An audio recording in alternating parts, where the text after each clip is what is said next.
Hi very good morning. तो myself Vishnu Soni, online classes में आपका वेलकम बेटा। तो हम लोगों ने लास्ट टॉपिक जो डिस्कस किया था, कंप्लीट भी किया था अपन लोगों ने, जो बीजांड या गुरु बीजाणुधानी की संरचना को अपन लोग बेटा कंप्लीट कर चुके थे। और उसी के रिगार्डिंग हम लोग कुछ स्पेसिफिक पॉइंट हैं जो नीट लेवल पर वेरी इंपॉर्टेंट है ना, तो जिनको अपन लोग बेटा नोट डाल के सम पॉइंट टुडे डिस्कस करते हैं। हम लोगों ने बेटा एक कंडीशन देखी थी, वाई टैगमिक बीजांड। वाई टैगमिक बीजांड का मतलब क्या होता है बेटा कि सामान्यतः जो मोस्टली एंजियोस्पर्मिक फैमिली होती हैं, उन एंजियोस्पर्मिक फैमिली के अंदर जो ओव्यूल होता है, उस ओव्यूल के सराउंडेड 2 शीथ होते हैं, 2 कवर होते हैं, 2 इंटेगुमेंट होते हैं। और इस टाइप का जो ओव्यूल होता है उसको कहा जाता है बाइटैगमिक ओव्यूल। तो जो बाइटैगमिक बीजांड है, इसके अंदर जो माइक्रोपाइल वाला रीजन होता है, बीजांड द्वारीय जो भाग होता है, उसके अंदर 2 भाग होते हैं। तो बाइटैगमिक बीजांड में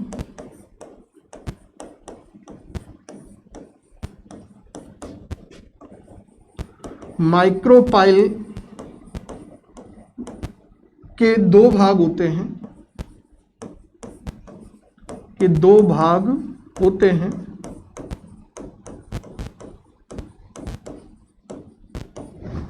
जो बेटा बाहरी भाग होता है माइक्रोपाइल का, जो बाहरी भाग होगा, उस बाहरी भाग को, आउटर पार्ट को एपिस्टोम कहा जाता है। इंपोर्ट टर्म है बेटा।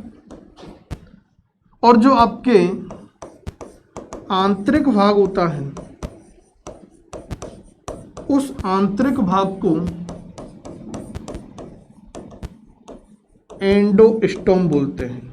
उसे क्या बोलते हैं? एंडोस्टोम बोलते हैं। तो बाइटैगमिक ओव्यूल क्या होता है वो हम लोगों ने डिस्कस किया है कि बीजांड के चारों ओर जो 2 अध्यावरण पाए जाते हैं, तो इस प्रकार का जो ओव्यूल होता है उसको बाइटैगमिक ओव्यूल बोला जाता है। मोस्टली एंजियोस्पर्मिक फैमिली में इसी टाइप का ओव्यूल प्रेजेंट होता है। और जो बाइटैगमिक ओव्यूल होता है बेटा, उस बाइटैगमिक ओव्यूल के अंदर जो माइक्रोपाइल वाला जो रीजन होता है, उसके 2 भाग होते हैं। तो माइक्रोपाइल रीजन का जो बाहरी भाग होगा उसको तो कहा जाता है एपिस्टोम, और जो आंतरिक भाग होता है उसको बोलते हैं बेटा एंडोस्टोम।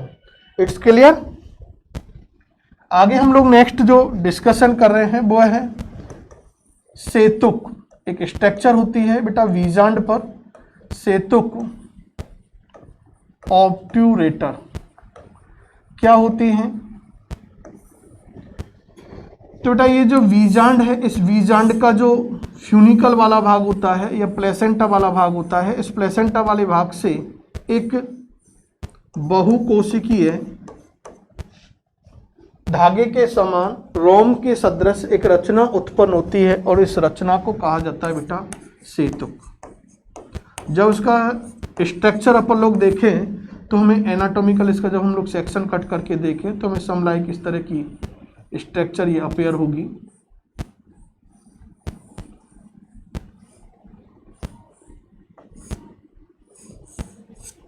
इस तरह से हम लोग बेटा बात कर रहे हैं। तो ये ऑब्ट्यूरेटर की स्ट्रक्चर है। तो ऑब्ट्यूरेटर क्या है? एक तो मल्टी सेलुलर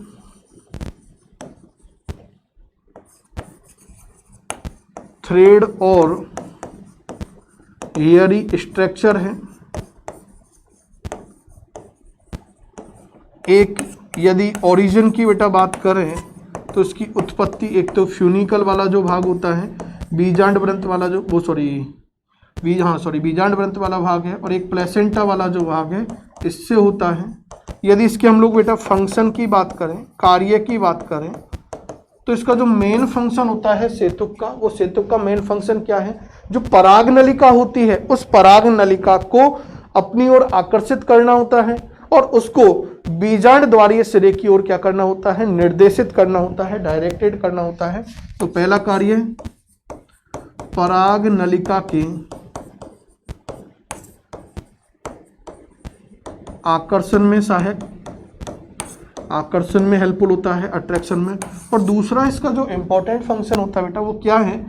पराग नलिका को पराग नलिका को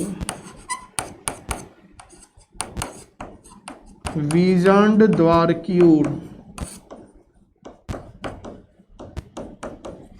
निर्देशित करना, उसकी ओर मुड़ना, क्योंकि अधिकांशतः परागनलिका बीजांड में जो प्रवेश करती है वो हम लोगों ने लास्ट समझा भी था कि वो बीजांड द्वारीय मार्ग से होकर ही प्रवेश करती है, तो उसकी ओर उसको डायरेक्टेड करना इसका क्या होता है, मेन फंक्शन होता है, जिससे कि जो पोलन ट्यूब है वो ओव्यूल के अंदर माइक्रोपाइल रीजन से होकर ही क्या करे, एंट्री करे।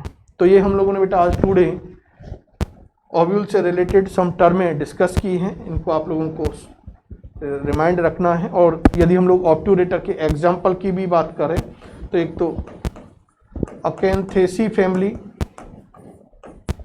एनाकार्डेसी कुल के सदस्यों के अंदर इस प्रकार की रचनाएं पाई जाती हैं। आई होप कि ये टॉपिक आपके क्लियर हुआ होगा। Thank you.